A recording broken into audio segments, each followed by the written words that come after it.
8장 4절로 15절의 말씀입니다. 신약성경 103면에 있습니다. 신약성경 103면 누가복음 8장 4절로 15절까지의 말씀입니다. 4절부터 우리 한 목소리로 봉독하도록 하겠습니다. 실시간으로 지금 새벽 기도에 참여하시는 분들도 함께 읽어 내려가시면 좋겠습니다. 4절입니다. 시작.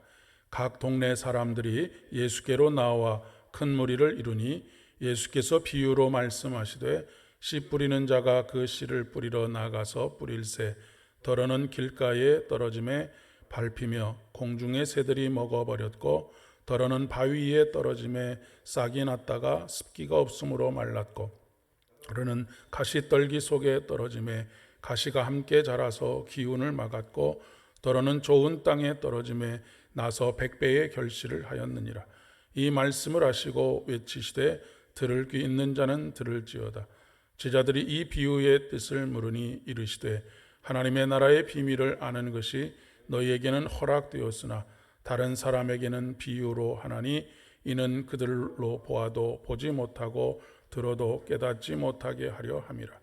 이 비유는 이러하니라. 씨는 하나님의 말씀이요 길가에 있다는 것은 말씀을 들은 자니 이에 마귀가 가서 그들을 믿어 구원을 얻지 못하게 하려고 말씀을 그 마음에서 빼앗는 것이요 바위에 있다는 것은 말씀을 들을 때에 기쁨으로 받으나 뿌리가 없어 잠깐 믿다가 시련을 당할 때에 배반하는 자요 가시떨기에 떨어졌다라고 하는 것은 말씀을 들은 자이나 지내는 중 이생의 염려와 재물과 향락의 기운이 막혀 온전히 결실을 하지 못하는 자요 좋은 땅에 있다는 것은 착하고 좋은 마음으로 말씀을 듣고 지키어 인내로 결실하는 자니라. 아멘.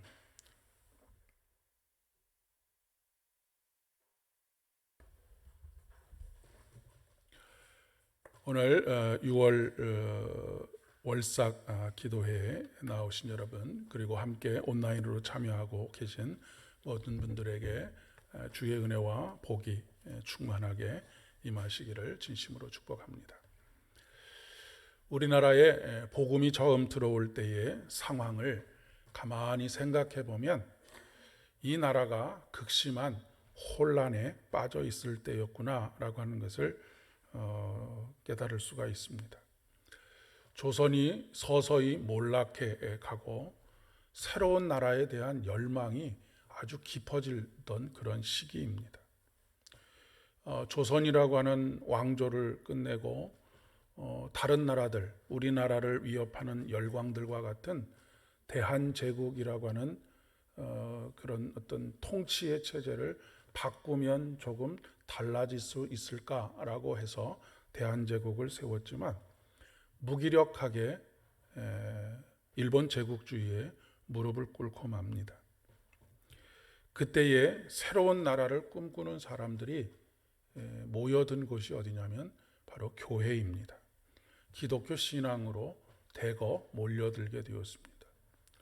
남녀노소 할 것 없고 빈부의 귀천과 상관없고 배움의 어떠함과 상관없이 이 땅에서 살아가는 이러한 나라가 아니라 온전한 하나님의 나라에 대한 깨달음과 열망을 가지고 사람들이 기독교 신앙으로 몰려들게 되었다라고 하는 것입니다.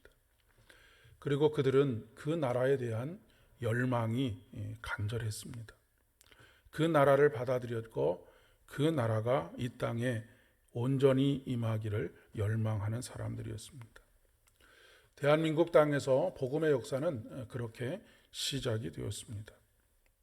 그리고 일제 36년과 6.25 전쟁이라고 하는 참으로 참혹하기도 하고 엄혹한 시간 속에서 많은 사람들이 절대로 꽃을 피울 수 없을 것이다 라고 말하는 그때에 열매를 맺을 수 없을 것이다 라고 말하는 그때에 그거하고는 전혀 상관없이 놀라운 하나님의 부흥의 역사를 경험했던 것이 바로 한국교회의 역사입니다. 오랜 인고의 세월 끝에 세계 유래를 찾아볼 수 없는 그런 놀라운 부흥의 역사를 이루게 되었습니다. 우리 선조들이 이렇게 놀라운 하나님의 부흥의 역사를 경험할 수 있었던 것은 열매를 맺고자 하여서 열심히 노력을 했기 때문이 아닙니다. 단지 간절한 마음으로 하나님의 나라를 받아들였고 그 나라를 살아갔을 뿐입니다. 우리가 오늘 씨 뿌리는 자의 비유를 읽어내려가면서 묵상하면서 열매가 많이 맺히는구나 라고 하는 것에만 관심을 가지게 되면 오늘 본문을 그리고 예수님께서 말씀하시고자 하시는 그 뜻을 온전하게 이해하지 못하는 것이 될 수가 있습니다. 지금도 온 나라가 참 혼란스럽지 않습니까? 이런 이야기조차도 합니다. 이것이 나라냐라고 하는 말들도 합니다. 그래서 이렇게도 바꾸어 보려고 하고 저렇게도 바꾸어 보려고 하고 어떤 사람들은 기독당을 만들기도 하고 보수가 아니면 진보가 이 나라의 정권을 잡으면 달라질 것이다 라고 기대하기도 합니다. 그러나 이 땅에 처음 복음이 들어왔을 그때처럼 다시 기본으로 돌아가서 우리 모두가 하나님의 나라를 받아들이고 그 나라를 꿈꾸는 간절함을 가져야 하겠다라고 하는 그런 이야기입니다. 이 안에서 아무리 바꿔봐야 그 밥에 그 나물이 되고 맙니다. 사람을 아무리 바꿔봐야 그 밥에 그 나물이 되고 맙니다. 그렇다고 해서 세상에서 벗어나서 어떤 신앙의 왕국을 세우자라고 하는 그런 이야기가 아닙니다. 온 세상 속에서 하나님의 나라가 이루어지기를 꿈꾸고 그 나라를 살아가는 하나님의 백성으로서의 삶을 살아야 한다라고 하는 것을 이야기하는 것입니다. 결코 쉽지는 않은 것이지만 우리가 날마다 하나님의 긍휼과 자비를 구하는 가운데 그 나라가 우리 안에서 이루어지고 우리 가정에서 이루어지고 우리 일터에서 이루어지고 교회와 그리고 수많은 삶의 자리에서 이루어지게 되리라 그렇게 믿습니다. 오늘 말씀은 씨 뿌리는 자의 비유입니다. 그런데 제가 말씀의 제목을 씨 뿌리는 자의 비유에 나타난 하나님의 나라라고 그렇게 정해 보았습니다. 오늘 본문 속에는 몇 가지 키워드들이 등장합니다. 중요한 단어들입니다.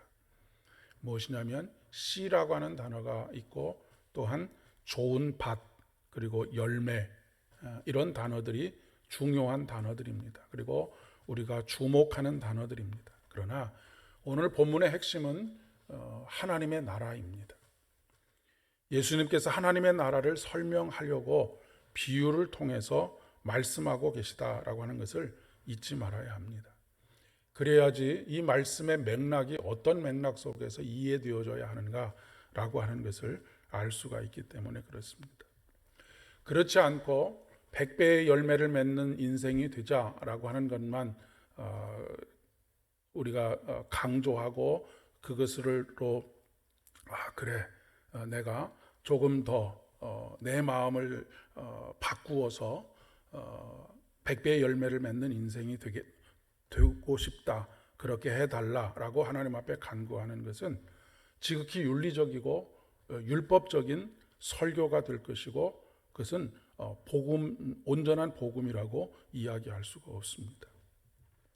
하나님의 나라의 반대가 되는 것이 바로 내 나라입니다.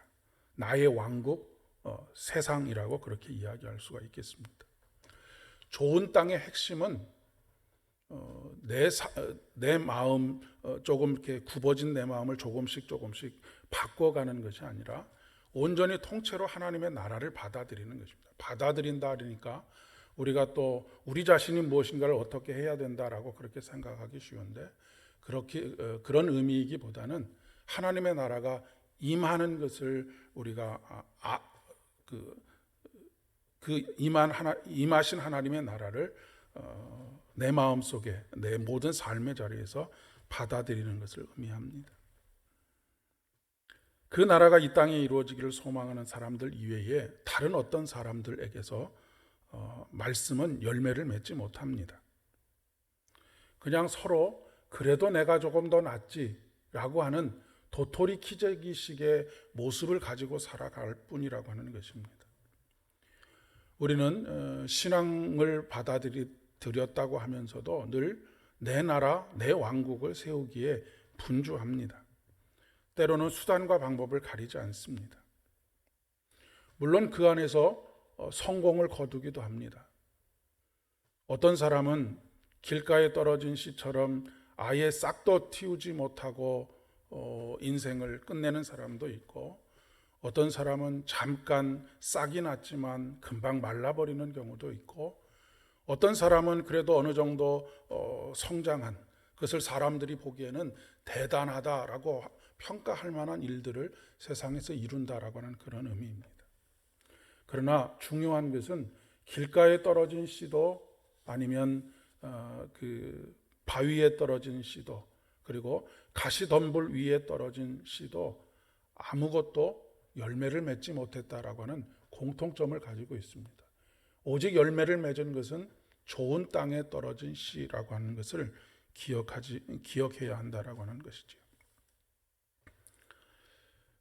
예수님께서 마태복음 7장 22절로 23절의 말씀에 그날에 많은 사람들이 나더러 이르되 주여 주여 우리가 주의 이름으로 선지자 노릇하며 주의 이름으로 귀신을 쫓아내며 주의 이름으로 많은 권능을 행하지 아니하였나이까 하리니 그때에 내가 그들에게 밝히 말하되 내가 너희를 도무지 알지 못하니 불법을 행하는 자들아 내게서 떠나라 하시니 라고 기록하고 있습니다.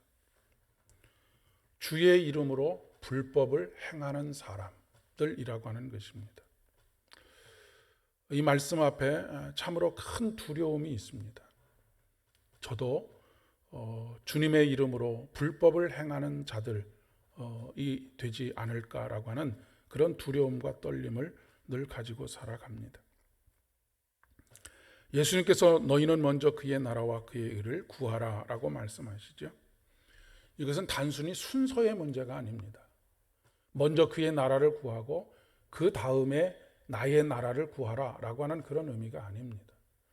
하나님의 나라를 임하신 하나님의 나라의 틀 안에서 하나님께서 내게 열매 맺어 가도록 하시는 모든 것들을, 그런 삶을 살아가라라고 하는 것이죠.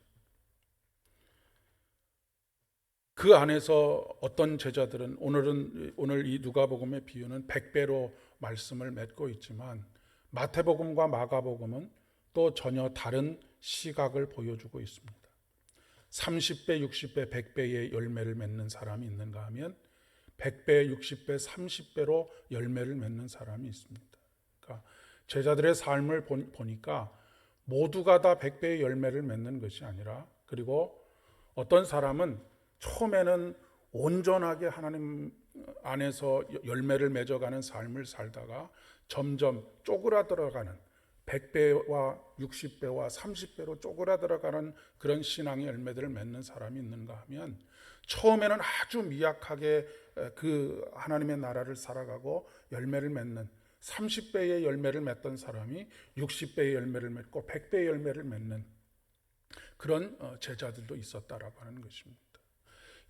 하나님 나라의 열매를 맺는 것은 상황과 조건에 따라서 열매를 맺고 맺지 못하고 하는 것이 아닙니다. 우리는 좋은 땅 하면 아무것도 방해되는 것이 없는 땅을 좋은 땅이라고 생각하기 쉬운데, 오늘 이 말씀 속에서 보여주고 있는 것은 오랜 인내를 통해서, 좋은 땅인데 왜 오랜 인내가 필요하겠습니까? 오랜 인내를 통해서 열매를 맺는 것이 바로 하나님의 나라를 살아가는 사람들의 공통점이다라고 하는 것을 이야기하고 있는 것입니다.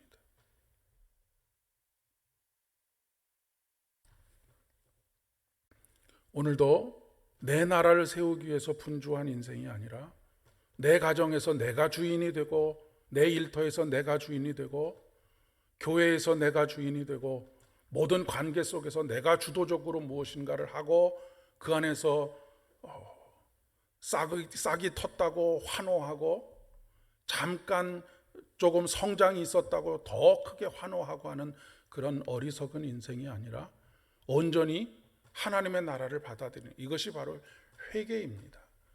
세상을 바라보던 우리의 시선이 하나님을 바라보게 되는 것.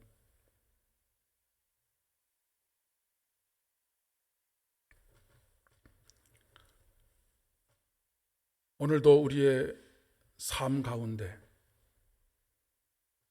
다시 하나님의 나라를 꿈꾸고 다시 하나님의 말씀이 우리 안에 심기워지고 그 안에서 온전한 열매들이 하나님께서 열매 맺게 하시는, 꽃이 피게 하시고 열매 맺게 하시는 복된 은혜의 삶 살아가실 수 있기를 진심으로 축복합니다. 기도하겠습니다. 은혜가 풍성하신 주님,